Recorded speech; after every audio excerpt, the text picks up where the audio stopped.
भारताचे लोकप्रिय पंतप्रधान माननीय श्री नरेंद्र मोदी महोदयांचे मनपूर्वक आभार मानतो। लाडक्या बहिणी मिळाल्या धन्य झालो, कोटी 12 प्रियजनांना मान्य झालो, विकासाची केली कामे म्हणून आम्ही पुन्हा आलो। आपल्या अनुमतीने सन 2025-26 या वर्षाचा राज्याचा अर्थसंकल्प सभागृहाला सादर करतो। सन 2047 पर्यंत भारत हे विकसित राष्ट्र व्हावे असा माननीय पंतप्रधान श्री नरेंद्र मोदी साहेबांचा संकल्प आहे। पर्यटन धोरण 2024 जाहीर करण्यात आले असून येत्या 10 वर्षात पर्यटन क्षेत्राला 1 लाख कोटी रुपयाची गुंतवणूक आकर्षित करण्याचे उद्दिष्ट ठेवण्यात आले आहे। राज्याचे आरोग्य पर्यटन धोरण देखील अध्यक्ष महोदय आखण्यात येत आहे। मुघलांच्या नजरकैदेतून आग्र्यातून सुटका हा शिवचरित्रातील प्रेरणादायी प्रसंग आहे। छत्रपती शिवाजी महाराज नजरकैदेत होते, तेथे भव्य स्मारक उभारण्याचं राज्य सरकारने ठरवलेलं आहे। त्यासाठी उत्तर प्रदेश शासनाच्या सहकार्याने जागा उपलब्ध करून घेण्यात येईल आणि त्याच्यामध्ये तशा प्रकारचं त्या भव्य स्मारक उभारण्यात येईल।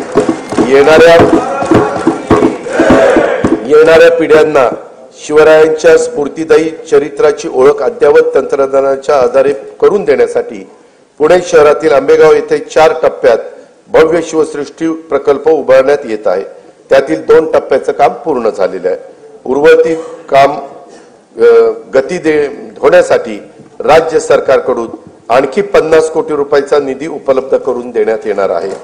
छत्रपती शिवरायांनी स्थापन केलेल्या स्वराज्याच्या रक्षण आणि विस्तारासाठी जीवन समर्पित केलेल्या असीम शौर्य आणि धैर्याने लढलेल्या सर्व लढायात विजयश्री मिळवणाऱ्या छत्रपती संभाजी महाराजांच्या पराक्रमाच्या खुणा महाराष्ट्रात जिथे आहेत त्या कोकणातील संगमेश्वर हे एक ठिकाण आहे। औरंगजेबाच्या महाकाय सेनेशी महाराजांनी बोटावर मोजता येतील एवढ्या शूर मावळ्यांना सोबत घेऊन येथेच पराक्रमाची शर्थ केली। स्वराज्यासाठी प्राणाची आहुती देणाऱ्या स्वाभिमानी राज्याच्या पराक्रमाची स्मृती कायमस्वरूपी जपण्यासाठी संगमेश्वर येथे त्यांचं भव्य स्मारक उभारण्याची घोषणा मी त्या ठिकाणी करतो। छत्रपती संभाजी महाराजांचे पवित्र बलिदान स्थळ असलेल्या मौजे तुळापूर व समाधी स्थळ मौजे वडू बुद्रुक येथे त्यांचं भव्य स्मारकाचं काम अतिशय जोरात प्रगतीपथावर आहे। दरवर्षी एका प्रेरणादायी गीताला छत्रपती संभाजी महाराज राज्य प्रेरणा गीत पुरस्कार प्रदान करण्याचा निर्णय देखील शासनाने घेतला आणि तो अंमलबजावणी केली। छत्रपती संभाजी महाराज की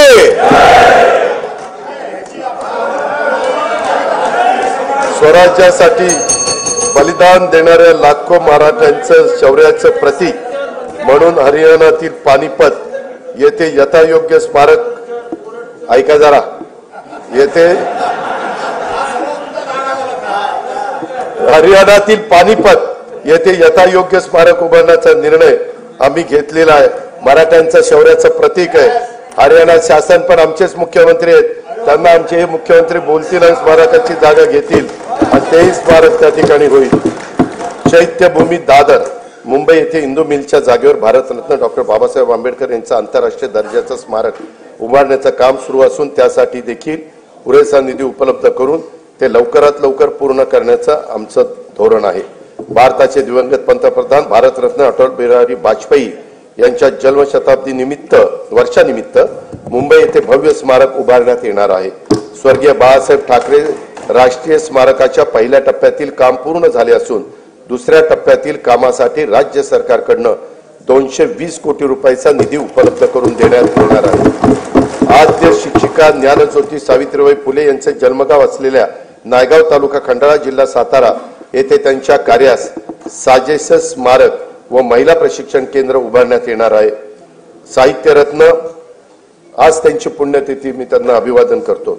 साहित्यरत्न लोकशाही अण्णाभाऊ साठे यांचे जन्मस्थळ वाटेगाव तालुका वाळवा जिल्हा सांगली येथे स्मारकासाठी तसेच त्यांचे नावे प्रस्तावित चिरागनगर मुंबई येथील संशोधन प्रशिक्षण संस्थेसाठी पुरेसा निधी उपलब्ध करून देण्यात येणार आहे। संगमवाडी पुणे येथे वस्ताद लहुजी साळवे यांच्या स्मारकाचं काम अतिशय जोरात प्रगतीपथावर आहे।